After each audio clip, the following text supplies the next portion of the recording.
This channel does not promote any violent, harmful, or illegal activities. All content provided by this channel is meant for an educational purpose only. International family ডেতে সংশোধনাগারে আবেগঘন মুহূর্ত। আন্তর্জাতিক family day উপলক্ষে আসানসোল বিশেষ সংশোধনাগারে জেলা আইনি কর্তৃপক্ষ ও সংশোধনাগার প্রশাসনের উদ্যোগে এক বিশেষ কর্মসূচির আয়োজন করা হয়। বহুদিন পরিবারের সঙ্গে যোগাযোগহীন ৫ জন বন্দীর জন্য পরিবারের সঙ্গে সাক্ষাতের ব্যবস্থা করা হয়। শুক্রবার ৪ জন বিচারাধীন ও একজন সাজাপ্রাপ্ত বন্দীকে পরিবারের সদস্যদের সঙ্গে দেখা করার সুযোগ দেওয়া হয়। কেউ ৪ বছর, কেউ ৬ মাস ধরে পরিবারের সঙ্গে যোগাযোগ করতে পারেনি। এদিনে সংশোধনাগারে উপস্থিত ছিলেন এসডিও বিশ্বজিৎ ভট্টাচার্য, জেলা আইনি পরিষেবার সচিব আম্রপালি চক্রবর্তী, ডিসি সেন্ট্রাল ও জেল সুপার চাইন্দ্রি হাইট।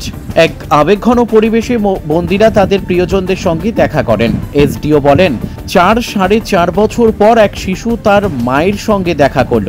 এটা খুবই আবেগপ্রবণ মুহূর্ত। আম্রপালি চক্রবর্তী জানান, এই অল্প সময়ের জন্য হলেও পরিবারকে ফিরিয়ে দিতে পেরে আমরা আনন্দিত। সংশোধনাগারের সামনে ওই দিন আরও অনেক আত্মীয় স্বজন জড়ো হন এবং সবার মধ্যে আবেগের এক অনন্য পরিবেশ তৈরি হয়। কতদিন পর আসছো তুমি? তারা একটু ডাউন। মায়ের মুখটা মনে আছে? আজকের একটা বিশেষ দিন, কারণ হচ্ছে এরকম একটা ঘটনার সাক্ষী আমরা হতে পেরেছি। আর এটা সম্ভব হতো না যদি ডিএলএসএ ম্যাডাম, সেক্রেটারি ম্যাডাম না থাকতো। ওনার উদ্যোগে আর পুরো জেলা অ্যাডমিনিস্ট্রেশন, পুলিশ দপ্তর সবার উদ্যোগে, সবার সমবেত প্রচেষ্টায় আমরা আজকে এই হিস্টোরিক্যাল মোমেন্ট ক্রিয়েট করতে পেরেছি। ৫ জন ইনমেটসের ফ্যামিলি এসছে। বিচারাধীন, একজন সাজাপ্রাপ্ত।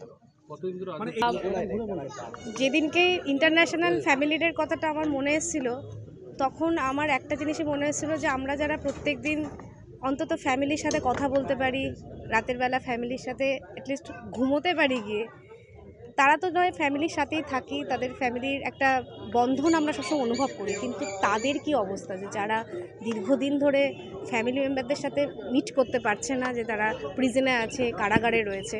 আমার মন খুব কেঁদেছিল তখন। এবং আমি যখন কারাগারে আমার কাজের সূত্রে ভিজিটে আসি, ওনাদের সাথে আমি পার্সোনালি যখন কথা বলি, ওনাদের অনেকের কাছ থেকে শুনেছি যে আমাদের কিছু একটা ব্যবস্থা করুন ম্যাডাম, আমরা আমাদের ফ্যামিলি মেম্বারদের সাথে যাতে মিট করতে পারি।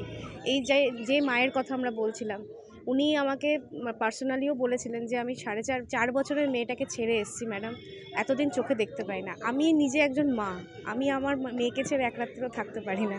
সেখানে আর এক মায়ের আর্তনাদ আমার মনটাকে কাঁদিয়ে দিয়েছিল।